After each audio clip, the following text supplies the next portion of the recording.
Hey, I'm in the middle of recording. Sorry. Okay, thanks. Okay.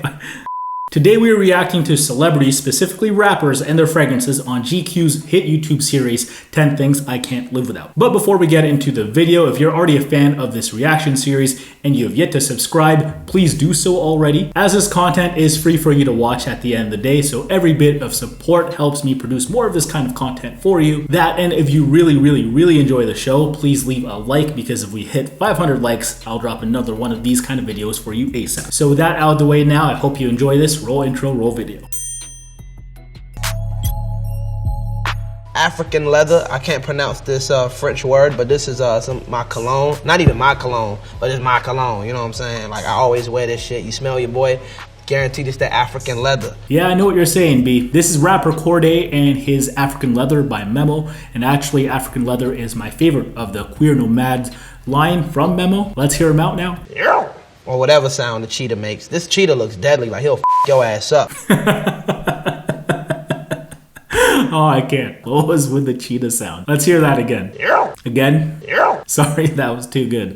Anyway, my man has a reason to be hyped because this stuff definitely slaps. On the mainstream niche level, this is one of the most unique yet beautiful takes on the note of leather. I still do like the more now conventional Tuscan leather type scent with the raspberry and leather notes in conjunction, or even just saffron and leather too, and sure, you do get some saffron here. But the dominant note that you get here that really gets me emotionally is cardamom. That cardamom absolutely just hits you upon spraying it. It's a very aromatic, kind of spicy in there. It kind of just hits your nostrils, very warm and enveloping. Like, I feel like you can actually feel your scent cloud or aura around you. To me, that's quite awesome. But there's still this light hint of freshness at the back that I personally dig as well in that geranium. A note that happens to be floral, but doesn't feel like flowers per se. Historically, it's a more masculine, fresh, aromatic kind of flower. So it's super nice here and forces the scent to not go dry ASAP. But ultimately though, it feels like it does go dry, which I guess is on brand or on theme here, given the name African Leather. So as far as channeling the thoughts of deserts from Africa, of course, into a leathery scent, I think they actually did it here. I do it on the wrist,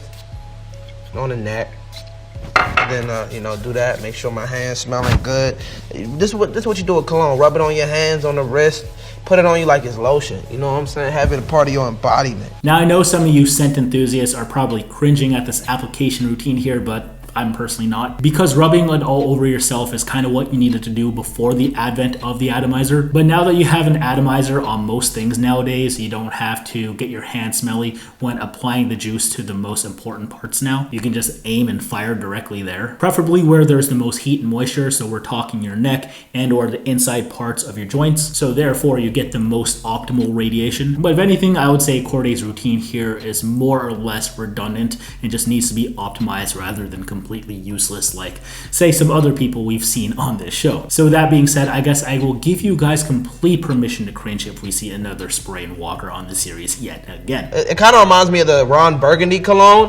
Y'all remember that shit from Weatherman 1? What had the cheetah like this? Yeah. Yeah, from Anchorman. In retrospect, I feel like in the first Anchorman movie with the Sex Panther fragrance, that is a very early scent memory for a lot of us millennials coming up. And believe it or not, I'm pretty sure there's some random brand out there that did an officially licensed Sex Panther cologne, which I doubt smells as good as this high quality stuff in African Leather, because in the movie, of course, it smells god awful. So shout outs to my man Cordae with something really fringe yet awesome in Memo African Leather. Give yourself a pat on the back for this one, fam. And yes, I'm awarding you the MVP of the video. I'm really feeling your energy, bro. Love it. And if you guys also want to check out African Leather for yourself, it'll run you a lean $555 US for a 200 ml.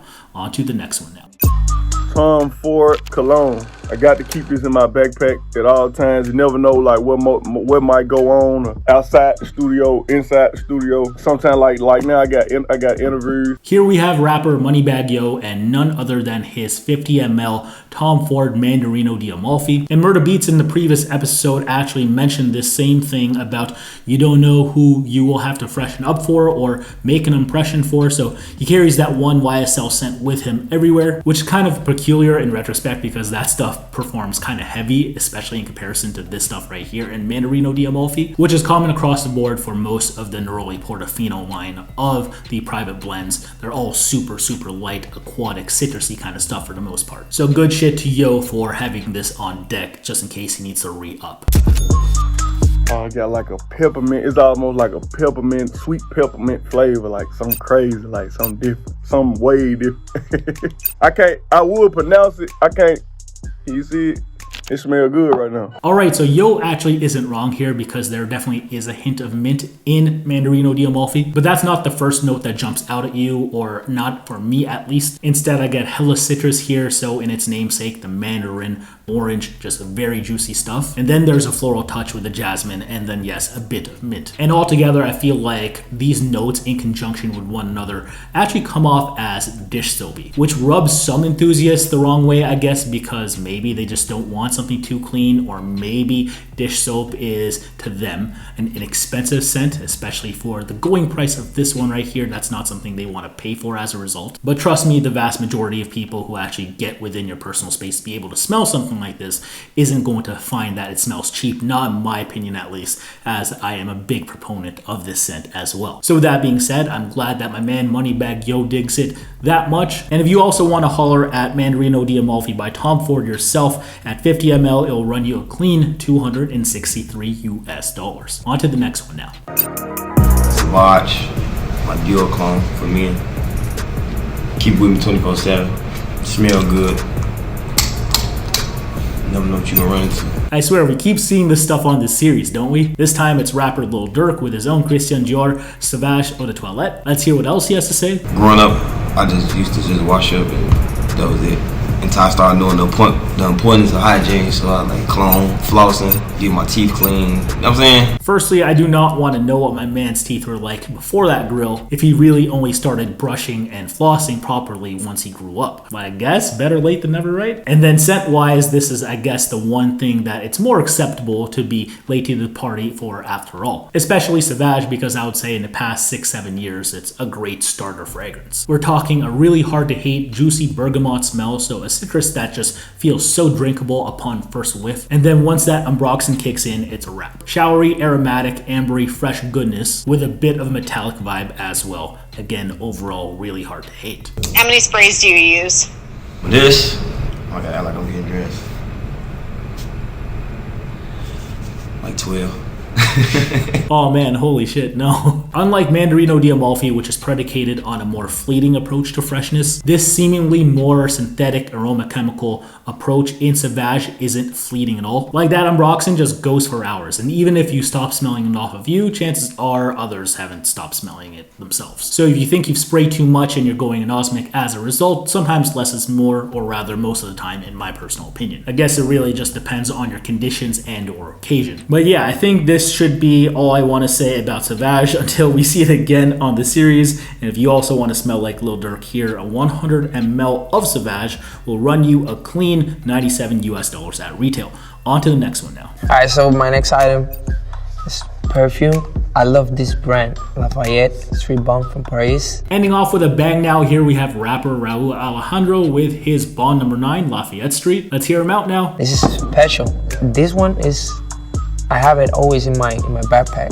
The fragrance is so nice and elegant, and I always like to be, smelling good. I'm a ladies man, Alright, props to my man for trying to stay fresh for the ladies, and probably is with this stuff right here, because we're going from one ambroxan bomb from Sauvage to this stuff here in Lafayette Street. So as a result, it is also hard to hate despite doing things differently with the note of ambroxan. From the top, you have this fresh spicy opening with apple and coriander as well as some florals. But if there is a part of that opening that sticks well into the mid and maybe even into the dry down, it's that apple note. It's just enough sweet, nothing too crazy there, but it is noticeable and pleasant again. And then when you get mainly ambroxan towards the end there, again, it's a really masculine kind of musky and very compliment heavy in my mind, despite me not thoroughly going through my sample yet. It just sometimes you smell a scent and you know that this will just get genuinely good feedback across the board. And yeah, that is definitely this stuff right here. So maybe I'll consider getting this stuff on the low, because if I can't, it'll run a good $380 US for 100 ml at retail. So yeah, it's a little much for me, but Great shit too. Rauw Alejandro here to close it off nonetheless. But that's about it for now, forum. Thank you for sticking it out so long. Hope you enjoyed the show. So at this point, I want to know what you guys think. What do you think of the rappers here and their scents this time around? And who's your MVP overall?